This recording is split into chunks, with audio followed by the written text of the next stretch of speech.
गणाधिपत्यगणाधिनायकाय गणदैवताय गणाध्यक्षाय धीमहि। जय गणेश।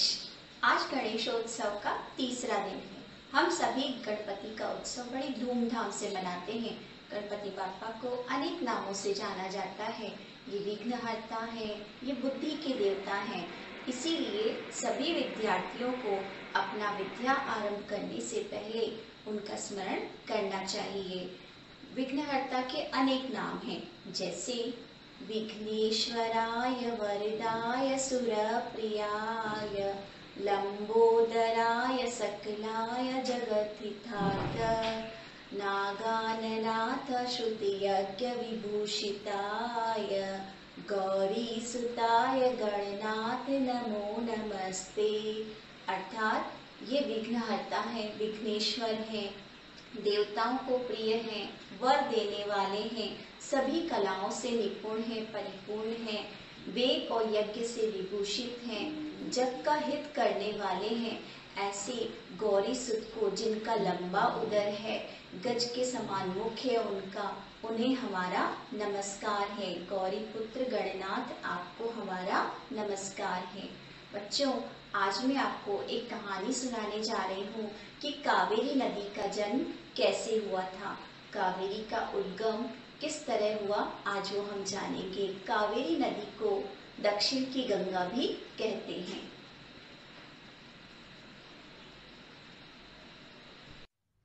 कावेरी नदी का जन्म। कावेरी नदी के जन्म को लेकर अनेक कथाएं प्रचलित हैं। यह एक पौराणिक कथा है जिसके अनुसार एक बार दक्षिण क्षेत्र में सूखा पड़ गया, यानी कि बहुत दिनों तक वहां बारिश ही नहीं हुई। नदी तालाबों का पानी सूखने लगा था, वहां की भूमि बंजर हो गई थी। पशु पक्षी प्राणी धीरे धीरे करके सभी लोग मरते जा रहे थे। स्थिति दिन ब दिन बहुत खराब होती जा रही थी। एक दिन वहां से ऋषि अगस्त्य का आगमन हुआ। वे वहां से गुजर रहे थे और उन्होंने ये सब देखा। यह देखकर वो बहुत दुखी हुए और वे सोचने लगे कि मुझे इस परिस्थिति को सुधारने के लिए कुछ करना पड़ेगा। अब ऋषि अगस्त्य ने तपस्या शुरू कर दी।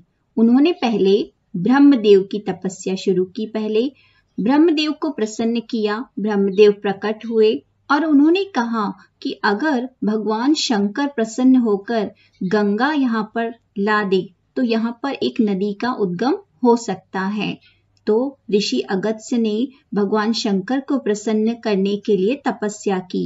भगवान शंकर प्रकट हुए और उन्होंने ऋषि अगस्त्य को कमंडल में गंगा दी और उन्होंने कहा कि एक योग्य स्थान देखकर दक्षिण क्षेत्र में अगर गंगा का छिड़काव करेंगे तो वहां पर एक नदी का उद्गम होगा। ऋषि अगस्त्य निकल पड़े अपना कमंडल लेकर एक योग्य स्थान की तलाश में। घूमते घूमते बहुत दिन हो गए थे। पशु पक्षी प्राणी अभी तक बेचैन हो रहे थे। उन्हें एक योग्य स्थान नहीं मिल रहा था।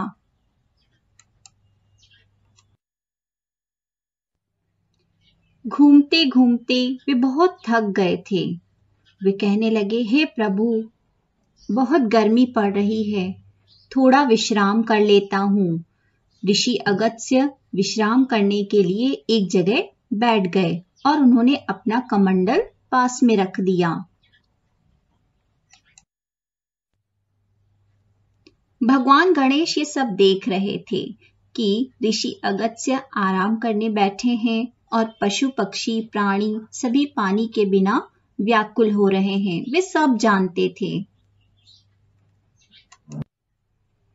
जब ऋषि अगस्त्य ध्यान में बैठे हुए थे तभी अचानक वहां एक कौवा आया। कौवा उस कमंडल पर बैठा और उसके अंदर का पानी सारा नीचे गिर गया।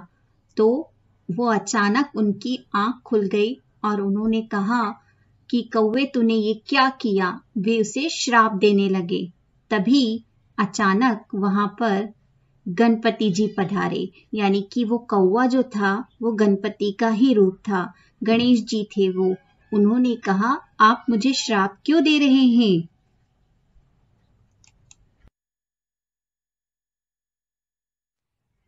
उन्होंने कहा, देखिए तो जरा, चारों तरफ पानी ही पानी हो गया है।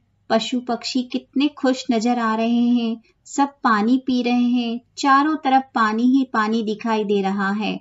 मैंने जो कुछ भी किया वो सही किया है। ऋषि अगस्त्य भगवान गणेश से क्षमा मांगने लगे। उन्होंने कहा कि प्रभु मुझे क्षमा कीजिए, मुझे ऐसा नहीं करना चाहिए था। गणपति ने कहा, कोई बात नहीं, यही एक योग्य स्थान था। पशु पक्षियों को पानी की आवश्यकता थी तो मैंने ऐसा इसीलिए किया।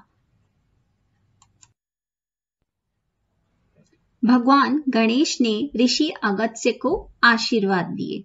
तो बच्चों, आपने देखा कि कभी कभी हम जो चाहते हैं वैसा नहीं होता, लेकिन जो होता है अच्छे के लिए ही होता है।